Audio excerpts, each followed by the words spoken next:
On today's show, we're going to use some Cavs betting lines to help us understand expectations for the team for the upcoming season. That's all coming up today on Locked On Cavs. I want to thank you again for making us your first listen every day. Remember, we are free and available wherever you get your podcasts. That includes YouTube. Please subscribe if you have not already. You are Locked On Cavs, your daily Cleveland Cavaliers podcast.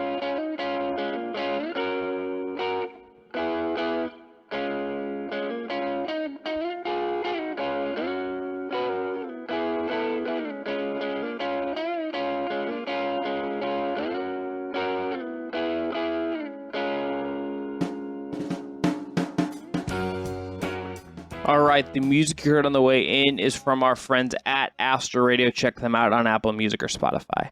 I'm Chris Manning. I cover the Cavs and NBA at large for places like Diamond UPROXX and SB Nation for the store. That man over there in the flannel looking like a lumberjack is Evan Dammarell. Not so fast, Chris. That's what? A home improvement reference for you. So go ahead. Shouts like to Borland right now. Shouts to Al Borland. Yes. Not to Tim Allen, just Al Borland. Today's show, we're going to dive into what the odds about the Cavs for different awards, over under win total, and kind of use those to set expectations for the season. We're not necessarily going to give you, this is not gambling advice, but kind of just use what is out there in the markets to kind of say, okay, this is what the broader stuff is, and have some conversations about those.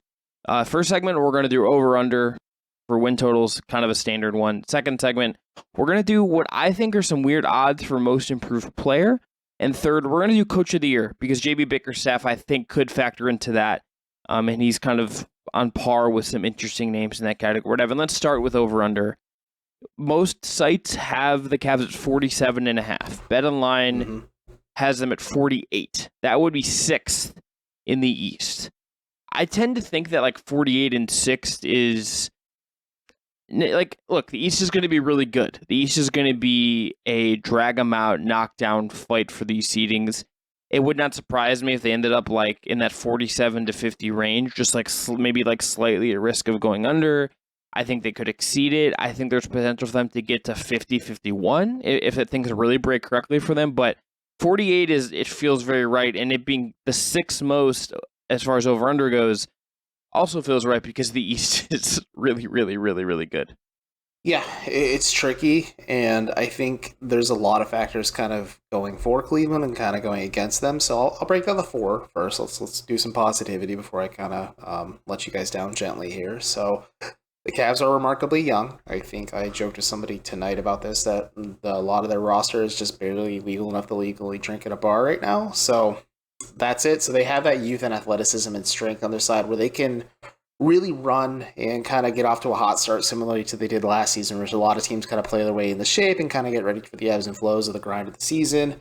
I think the Cavs kind of know how much of the season that actually means something is a grind, so maybe they aren't going full pandemonium panic to the wall to start things out for them. But at the same time, it's a good place to be because you have Darius, Garland, you have Evan Mobley, you have Jared Allen, you have Isaac Okoro, you have Donovan Mitchell, you have Karis LeVert too, who is older-ish, but he kind of fits into your timeline a little bit here. You have a nice young nebulous of players, and JB Bickerstaff said they have a core 7 guys where they try to have 4 of those 7 guys on the floor at any given time. The Cavs have a good group and mix of veterans and young talent to kind of push them through the regular season. But to Chris's point, this is where I let you guys down gently. The rest of the Eastern Conference is also very good. Boston, they are the defending Eastern Conference champs and are probably primed to make it back to the NBA Finals this year if things kind of break their way and maybe win the championship if they're able to do it just based on their offseason moves. You have Milwaukee, who is very good. They have a guy named Giannis Antetokounmpo. I don't know if you've heard of him. Philly, jokes aside, people will drag them for being second-round champs, but, they have James Harden and Joel Embiid, very, very good tandem there. Chris is fist-pumping at the Philly mention, so, Oh, no. This is about my fantasy. I'm eking out a fantasy football win that I should not win, and I checked my score, and I should not be winning this week, but I'm going to eke it out, and I feel very happy with myself because I'm somehow going to win a game. We love to see it. We love Kings winning whenever they don't expect it, but... So I mentioned Philly, I mentioned Boston, I mentioned Milwaukee. Miami's still going to be very good. I think Brooklyn, despite their volatility, is going to be good. Like Chicago's going to push Cleveland. Toronto's going to push Cleveland. Like the Cavs, for all the talk, will say they're not the hunted because they haven't done anything yet. But like, there's different expectations of this Cavs team this year too, and I think they're going to get. Obviously, they're going to get their best from their opponents any given night. Like that's just an expectation when you're the best 450 players in the world at this game. But the Cavs especially may have a bit of a target on their back because they were the team who made like the splashiest offseason move, and they are kind of the hot new young team where a lot of people are picking them to go far. Like maybe some teams want to kind of put this Cavs team back in their place and kind of make them realize like, okay, we have a little bit of learning to go. And the other issue is the pressure. Like this Cavs team still hasn't been here. I know adding Donovan Mitchell helps, but like there's the pressure and there's going to be the growing pains of learning how to play with Donovan Mitchell that I've harped so many times on this show. So I think this is a good spot to be. I think fifth or sixth place in the East is probably the lowest that Cavs can probably get just when things break evenly, if it's just how I'm looking at it just heading into this season. Martin Rickman, we had him on, said this could be a top 4 squad, and I think they have the potential to be that too. But Chris, if it's over and under is 48 wins, I think I'm going to take the over just because I think this Cavs team can peak at about 50, 51 wins if things kind of go their way this year. I think I would lean over as well, but it's like a very thin. That's like it's a very thin margin for the over. It's like very tight. We're like, well, I'm looking at the East right now. The teams that I am sure are better than the Cavs are Boston, Milwaukee, and Philly. In terms of regular season stuff, like Brooklyn would be like the 4th because of who they have, and I think they had a good offseason, but like I just need to see them play actual basketball and be like a functioning group of human beings. So like there's that part of it for Brooklyn. But like am I sure Toronto's better than the Cavs? No. I tend to think the Cavs are probably a little bit better. I'm pretty sure the Cavs are better than the version of the Bulls we're gonna see this year. I think the Cavs are better than Atlanta. I think there's those 3 really good title contendery teams, and then I think we get into, okay, like who gets lucky or who gets all of this stuff. 48 is like right at that line of like, okay, like I think this is reasonable to be a 4-win improvement on last year. They were at 44 and 38 last season. It's just like there's going to be like here's the reality that I think I think people have to remember as we start this season, Evan. There are going to be like likely 2 good teams that just somehow fall into the play-in. Yeah, it could be Brooklyn, it could be Chicago, it could be Cleveland. It's going to be like, and people feel weird about it. I'm sure there'll be very angry tweets about the play-in on Twitter, and that's fine. You can feel your way about it. The East is so good and these margins are so thin that I kind of just am like, okay, like, look, they could have like 46 wins, and I'd be like, they still had a really, really productive, really good year, and you could feel really good about it. It's going to be that competitive, I think. 46 last year, for the record, was what got the Bulls to the 6th seed. In order the East last year, 53 wins for Miami as the 1 seed. Boston and Milwaukee and Philly all had 51. The Raptors had 48. The Bulls had 46. The Cavs and the Nets had 44. And Atlanta and Charlotte had 43. So just that's where we're kind of coming from in this. Yeah, like we're not coming from a place where we just are down on the Cavs. In fact, I think we're both pretty high on the Cavs upside, not just this season, but overall heading forward. And it'll be fun to see where they go, but this is just year 1 of the kind of new era, new expectations with Donovan Mitchell in tow. And it's not going to be perfect at first. It's going to be a lot of learning, and I think just a lot of the teams that Chris mentioned, just having a leg up on the Cavs of just either it's Milwaukee, who has more or less been the same team, just better since they won the championship a few seasons ago, or Philly that now have a full offseason between Joel Embiid and James Harden and a training camp together. And Miami's going to be good. Boston's just going to get better because they're so young and experienced. Like the Cavs will break through to the other side and level up as time goes on because their players will get better. But the issue is they're just facing a bit of a roadblock right now in a very good Eastern Conference that could just kind of set the tone for how the rest of the season goes. Like Cleveland could win 51, 52, 53 games and still be facing a team away from Rocket Mortgage Fieldhouse to open the playoffs. One thing I'll note is if you're saying how can the Cavs improve on last year, get those wins kind of solidify their seating, here's 2 things I would watch. Number 1, their overall conference record. They were 27 and 25 against teams in the East last year among the top 10 seeds, only Atlanta had a worse record against teams in their conference. Atlanta was 26-26. Charlotte also was 27-25. The Bulls and the Raptors, for comparison, were 29-23 and 30-22, respectively. The other thing is there are just teams you have to beat this year. You have to beat Charlotte. You have to beat the Pacers. You have to beat the Magic. And when you play these really bad West teams, looking at you, Houston, looking at you, Oklahoma City, looking at you, Utah, you got to take care of business in those games. If you're gonna hit the over, and from that perspective, or if you're the Cavs and you're trying to just maximize your seeding, they're gonna have to take care of business over and over and over again against some really bad teams. All right, let's go to break. We're going to come back, and we're going to talk about most improved player award odds, because I found these just to be interesting about what they say about Darius Garland and Evan Mobley in that context. We'll see what Evan thinks about that as we come back. But first, got to tell everyone about our friends at LinkedIn. You know LinkedIn. LinkedIn is the best way for you to go out and hire. These days, every new potential hire feels like a high-stakes wager for your small business. You want to be 100% certain that you have access to the best qualified candidates available. That's why you have to check out LinkedIn Jobs. LinkedIn Jobs helps find the right people for your team faster and for free. All it takes is filling out the right information, clicking a few buttons, and you'll be searching for that next great team member.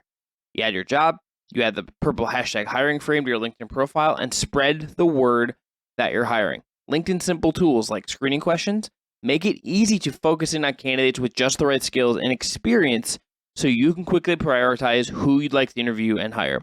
Finding the right team member is paramount to ending the year strong, and you need the right tools to do it. LinkedIn is that tool. It's why small businesses rate LinkedIn Jobs #1 in delivering quality hires versus leading competitors. LinkedIn Jobs helps you find the qualified candidates you want to talk to faster. Post your job for free at linkedin.com/LockedInNBA. That is linkedin.com/LockedInNBA to post your job for free. Terms and conditions apply. Go find that awesome team member using LinkedIn. Okay, back here on the Locked On Cavs podcast, I'm Chris Manning. That's Evan Dammarell. Evan's going to most improved player. We had the same thought. If you're watching on YouTube, you can figure out what we were doing there. So most improved player odds to me this is like one of those awards that I kind of almost disagree a lot of the time with how it's given out. Like, I kind of think it means something different than like how it's usually given out. And that's fine. That's whatever. This stuff is what it is. But I think Darius Garland and Evan Mobley at plus 5,000. They're both plus 5,000 in this award. It feels like kind of a little too low. In this context, Mobley I think is kind of the more one, because I think he fits the profile of guys that might win this award. In this category, Anthony Edwards is plus 550. Zion is plus 550. Cade Cunningham is plus 2,200. Scotty Barnes is plus 2,800. Franz Wagner is plus 1,800. Evan, I'm not even trying to necessarily advocate that Evan Mobley deserves to be the favorite. Like, Edwards fits the profile here of a guy that could win this award and makes that kind of leap at that stage in his career. But like, is Mobley to me like that much worse of a candidate to make the leap than like a Cade or a Barnes or a Wagner? I would say no. Garland and Mobley have the same odds as Colin Sexton and Lauri Markkanen to win this award. And like that just feels a little off to me. If you're looking at like long shot kind of things here from a betting perspective, this feels a little bit off to me. It does feel off. I think if you had $100 burning a hole in your pocket and you wanted to throw that Skrilla Evan Mobley's way, I think that makes sense, because between the two, Mobley's probably more primed to take a leap, because as Chris smartly pointed out as the offseason really got it started, is Mobley didn't have the most refined offensive skill set. And if you talk to Evan Mobley, if you talk to JB Bickerstaff, if you talk to anyone within an organization, you talk about how there's going to be like not a dramatic, but a pretty sudden offensive leap in what Evan Mobley provides to this team in general, whether it's three-point shooting or playmaking or just anything like that. And JB Bickerstaff said he's going to be a little bit behind the eight ball just because he missed so much of the preseason, just learning how to play with Donovan Mitchell and everything. But the defensive impact Mobley will have is going to be fascinating, because he is such a cerebral player and he's going to be asked to do so much more on defense, covering for Mobley and Garland together. And if one of Garland or Mobley are always on the floor, you'd assume, because Bickerstaff said that he would hope to have one of or both of Mobley and Allen on the floor as well. If you just have Mobley out there, like he's going to be covering for both of them at the 5 to be expected there. And there's an interesting trajectory, and I think a lot of this does go with wins as well. Like I think you're higher on the Pistons than I am, Chris, just in terms of overall upside. Like Cade Cunningham could have a pretty good leap because he did push Scotty Barnes and Evan Mobley a little bit towards the end of the season, just with that like sudden rookie surge like that most young players kind of have at the end of the year because the game is slowing down and teams are kind of either packing it in for the draft or just kind of preparing for the playoffs and being more strategic about it. But either way, Cade Cunningham had like a legitimate leap. He showed a lot of his upside towards the end of the season for the Pistons. Like Cunningham makes sense. I think Anthony Edwards makes a ton of sense because the Wolves are primed to be like a 50-plus win team, or they fall flat on their face if Cat and Gobert don't work together, and maybe D'Angelo Russell just doesn't fit with them either. Like, there's a lot of interesting variables here, but I am surprised that Evan Mobley's odds are so low, especially when they're on par with Colin Sexton, who we kind of know how he is as a player. I think Chris and I can say we feel pretty comfortable evaluating Colin Sexton as a player, and he's going to get a lot of shot opportunities on a bad Jazz team. Ditto for Lauri Markkanen, but I think winning will play a bit of a factor on this. I think that's why like Scotty Barnes and Evan Mobley kind of just strangled the Rookie of the Year race last year because the Raptors and the Cavs are two of the most competitive teams last season, just in the grand scheme of talent and where they were overall. But I am kind of surprised seeing this number. So yeah, if you have $100 burning a hole in your pocket, you could maybe win $5,000 right now if you put it on Evan Mobley. The way Mobley could win this award is the Cavs win a bunch, like maybe they win 50 games, and it's so abundantly clear and defensively that he's just like the best player in the team, like, and that side of the ball. Yeah, and then he has the potential to be that too, mind you. He, in some ways, like might be the best defender on the team. We'll talk about that as the season goes on because I'm extremely high. Like period, like in terms of perimeter and interior, just interior presence. I think he might be the most like well-rounded, versatile defender they have. Allen might be like pound for pound, like better at the one thing that he does still, but Mobley's like perhaps the most important defender in their scheme in a lot of ways. If he's just like, he was like kind of on offense last year. If he's just like much better and more physical and just like you see like an improvement on that end, his efficiency goes up and they win a bunch and he's as good as he was last year in defense, there's like a very clear case to me that he could be like a second-year guy that wins this. I'm going to look this up because I'm thinking about this. I'm going to look up like most improved I'll ask player. You something as you hit me while I'm looking something up. Do you feel comfortable in saying that he will have a dramatic enough leap? Because a lot of this stuff for most improved player is counting stats too. Like I think Tyrese Maxey like is a serious candidate for most improved player too, depending on what he does with Philly. Like if you want to throw some money at a different player, throw it at Tyrese Maxey or even Tyrese Halliburton too. Like Halliburton could average close to a triple double on a bad Pacers team this year as well. Like those are two guys that make sense as well. But do you think Mobley will have a big enough leap offensively to really like be in the conversation? Because we did talk about this when the Cavs first traded for Donovan Mitchell. Getting Donovan Mitchell kind of mitigates the need for Evan Mobley to have that dramatic leap offensively. Or do you really think like defense and winning is going to help just push Mobley over the edge and just really have him in the conversation for MIP? Offense would certainly have to be a part of it. I think he's going to be much more efficient. I don't necessarily think he's going to become like a 20-plus point scorer a game, and like maybe that's kind of the issue. If you look at like the profile of the guys that have won the last several awards, it's Giannis in 2016-17, Oladipo the year after, then Siakam, then Brandon Ingram, then Julius Randle when Randle had that really, really good year, and then last year was Ja Morant. So like he would be like a very different profile of player. But I think from like a broader voting perspective, like you would have to kind of assume that he is going to have to improve on offense. And like I don't think he's going to go from like whatever he averaged last year to like 23, 24 a game.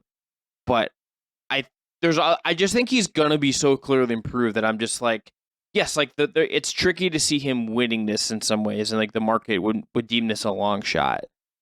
I think he should be a little more in line with like Franz and Cade and those guys. And like honestly, okay. Darius was a candidate, should have been like this was like an award Darius was a pretty good candidate for last year versus this year to me, especially with Mitchell coming in. Like he's just not going to have the opportunities to like do everything that he would need to do to really be a front runner for this award in that way. And we're not like discounting anything that Darius Garland is going to achieve this year. Like I think he's going to be much more efficient. I think the turnovers hopefully will go down. I think you're going to see a leap, a further growth from him because he's just so young and he still has room to grow and improve, and he hasn't even quite hit his prime yet. But I just don't think you're going to see that nuclear leap we saw from Darius Garland last year. You're going to see something, but it's not going to be as dramatic as it was last year.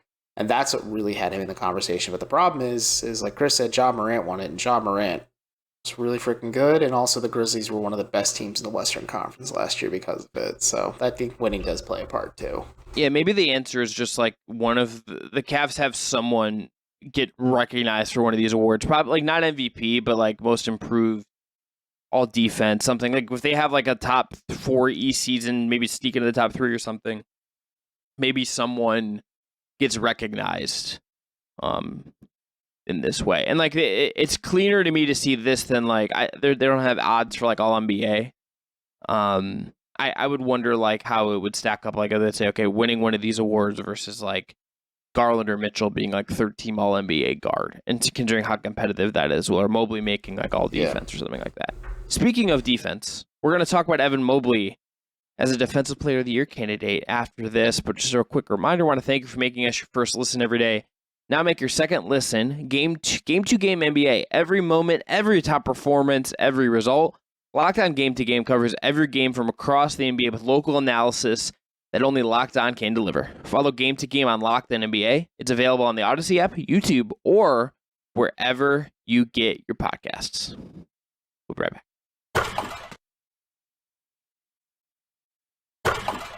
Okay, last segment here on Locked On Cavs. I'm Chris Manning. That man over there is Evan Dammarell. Evan, before we get into the Defensive Player of the Year stuff, we'll hit on that at the end. Here's Coach of the Year. Chris Finch is the favorite at plus 650. And these odds, by the way, are from BetOnline, our official betting partner. Taylor Jenkins is at plus 1,000. Ty Lue is at plus 1,000. Jason Kidd is at plus 1,200. Michael Malone is at plus 1,400. JB Bickerstaff is also at plus 1,400. So, Evan, what do you make of that grouping of coaches and how Bickerstaff fits into it in terms of how you would think about guys that could win Coach of the Year? Well, at the end of the day, it doesn't really matter because JB Bickerstaff is the most handsome coach in the NBA, according to analytics and statistics out there. If you know, you know. Worst press release I think I've ever received in my inbox, and I refuse to acknowledge it. I was doing my morning email check, and I was just scrolling through it, deleting spam, and I saw that. I'm like, there's no way. And then I read it, and I was just like, huh. But Bickerstaff being in the thick of it makes sense. I think last year, much like Darius Garland, the Cavs just kind of making that dramatic leap from being a bottom-dwelling Eastern Conference team to a legitimate, like, young, fun team in the East, and a team that had the best record at the time in the East. Like that really helped JB's case. And maybe if the Cavs made the playoffs, maybe the Cavs were able to avoid or get through the play-in and make some noise in the playoffs, like some recency bias would help his case in that regard. But I think this year, with the change in expectations, I think that's going to help JB a lot because he has a lot to manage. He has 2 defensive liabilities at the 1 and 2, arguably, between Donovan Mitchell and Darius Garland. Like, how does he manage that? Like, how does he keep Cleveland humming as a top 5 defense like last season, all while integrating an all-star player who is going to want his touch and is going to change the trajectory of this team, but it's going to take a lot of strategy and planning on his part.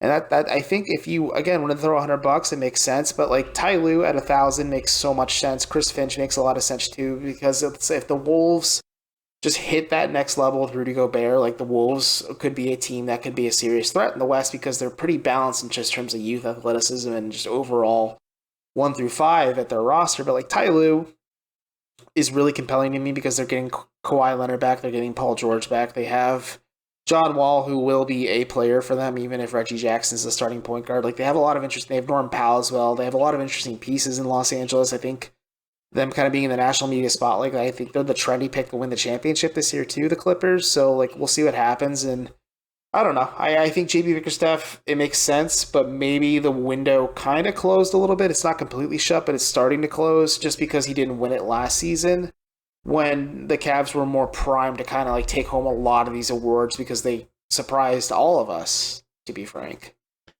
I think the window's there. I think I still think it do. I think it's just not as wide as it was after last season. I think it's about the same, just because I think if there's still, because of the Mitchell trade, there's just more upward mobility, and like if they succeed as some other teams maybe don't succeed in the way that like the markets would kind of maybe suspect. Like if the Clippers, like it's very possible like the Clippers win the title and they like are the third seed in the West and just sort of like getting ready for the playoffs, then Kawhi goes Terminator mode and Ty reminds you why he's one of the best 3 coaches in the league because of how good he is tactically, and it's like, oh yeah, he doesn't get it in the regular season, but like he wins it. He wins another title because he's that good, right? Like, yeah, the Finch thing feels like kind of like the favorite is like a thing to throw money at, just because like the Wolves got Gobert and like you're expecting an improvement in that regard. The 2 on this list that I think are fun comparisons for Bickerstaff are Michael Malone and Willie Green. I am very, very into the Nuggets. I am also very, I think, like most people, intrigued by the Pelicans. Those 2 teams are teams that have a lot of expectation, could be really, really good this year. The Pelicans, could make, like, we'll see what they follow up last year with. We'll see how the Nuggets look with Jamal Murray back and with Jokic still kind of in his prime. Like those are 3 teams that if they just kind of like hit a level, if one of these teams like really, really pops, I think one of these coaches absolutely could get it, and like that maybe usurps Finch, who is like the expected improvement because they got Gobert, or Ty because he's Ty, or whomever. Or like maybe like honestly, like Eric Spoelstra's never won this award, and I think like most people would tell you Eric Spoelstra is the best coach in the league. So these things Still are always not like kind handsome. of weird. Doesn't matter. No, sometimes they don't matter. Bickerstaff he got a couple of votes in the Athletic season preview thing I saw, which was kind of interesting. All right, Evan, let's end on this. Defensive Player of the Year odds. Rudy Gobert's the favorite at plus 400. Bam Adebayo is at plus 600. I think that's like my fun pick. I think I would pick Bam right now. Draymond's plus 750. Robert Williams is plus 800. Giannis is plus 1,000. Last year's winner, Marcus Smart, plus 1,200. Evan Mobley is at plus 1,800. Jared Allen's at plus 3,300. How do you feel about that? So it's interesting because people can always make the argument that winning Defensive Player of the Year is more of an individual thing, but being named to all defensive team is a much more significant honor because like that's more so a contest between like people in your position. But again, if I wanted to throw some money Evan Mobley's way, I understand why you would do it. I think Jared Allen makes some sense too because he is the more complete interior defender. I agree with Chris's take that Evan Mobley has the capability at least to be the best defensive player on the Cavs. And I mean, we'll see how it goes too. Like this Cavs team last season at their apex and just in terms of overall defensive rating was a top 5 defensive unit. And a lot of that can be credited to Jared Allen and Evan Mobley just smothering opponents on the interior. And the Cavs, you notice it a lot in the preseason, just how they operated last season. They encourage their opponents. They try to funnel them into the interior a little bit to just kind of meet this giant wall of Mobley and Allen together where you could see one of those two if they just have like a dramatic leap of being in consideration for this award. But I think it's more so Mobley because you're expecting more of a leap from him because he's bigger, faster, stronger. Allen's just a bit more of a complete player at this point, just in terms of overall skill set and potential. There's still room to grow, of course, but I just think Evan Mobley's just trajectory is just so much higher than Jared Allen's overall. So I don't necessarily disagree with the guys in front of Mobley or Allen, but I think it's a little low. And we'll see how it goes. Like again, this is a top 5 defensive unit last year. There's going to be some changes about Larry Markkinen out there just because of the rebounding and size marketing kind of threw opposing teams for a loop with, but this could be Mobley or Allen's one shining moment to be a little dramatic here that they could really showcase like, hey, I am covering a lot of defensive issues on this team and holding it all together, and that's why I am the best defender, period, in this league. If a Cav is going to be like win this kind of as an upset kind of thing, I think it would be Evan Mobley. I think Allen is like a very, very solid, very good defender who's but he's not like quite like dominant as a defender in the way that like a Gobert or an Embiid. Like he's a step behind these other like rim protectors, right? I think he's very, very good. He's just like a step behind some of these elite rim like centers you have in Gobert and Embiid. I think in particular. Mobley has like the potential to be like that and other stuff and kind of be the anchor of the defense in a lot of ways. And that's like the one where like I think the apex of Evan Mobley is a player that probably is going to win a defensive player of the year and be on all defense teams like year after year after year. The question is like, is it this year or is it like next season? And I think I would lean more towards he takes steps forward this year and maybe he's like all defense this year. I think he should have been in consideration last year. But I think it's like probably one step. Like feels like just like a little early, especially just in a world where like you still have just the players that you have on this list ahead of him that are coming into the year healthy. There's two guys on this list ahead of him, Jaren Jackson Jr. and Robert Williams, are coming in off of injuries, and that maybe puts them kind of in a weird position there. But Gobert, still pretty much in his prime. Bam. Draymond, who like was probably the favorite till he gets hurt last year, maybe in this year, who Lord knows what's going on there. And then Giannis, best player alive in my mind, and like very much in his prime. Embiid in his prime. Marcus Smart won it last year, and some of the data we've seen from league people seem to think like they think that was very deserved. Mikal Bridges at plus 1600's a little bit further along in his career in that way, but like I don't know. I would feel maybe better about Mobley's candidacy in some ways there, just from like an upside play, but there are just like so many like elite in their prime defenders ahead of Mobley in this category that it's like it's hard. It's possible, but it's like of the things we've talked about today, this is the one I would kind of write off more than anything else, I think. Yeah. And at the end of the day, folks, like it's easy to get caught up in like these individual awards and races, but in the grand scheme of things, I think if you're the Cavs, yeah, there's some disappointment internally, maybe externally as well, just if these guys who are in consideration don't win it. But at the end of the day, if this Cavs team makes the playoffs, if this Cavs team makes some serious noise in the playoffs, I asked Darius Garland if he ever thinks about this could be the first team since 97-98 without LeBron. He's just like, I don't think about it, and just like next question me. So either way, this Cavs team making the playoffs, this Cavs team making some noise in the playoffs and building towards being a championship caliber team is all that really matters, because you can make a lot of arguments that the Cavs could have won awards last year. A lot of players during the second LeBron era could have won plenty of awards too, but they didn't. And the Cavs were in the finals 4 years in a row, and I think if you ask those guys, that one championship definitely outweighs an MVP or Defensive Player of the Year or Sixth Man of the Year or Coach of the Year or anything like that. Yeah, I think this group would much rather like make the conference finals or like something like that.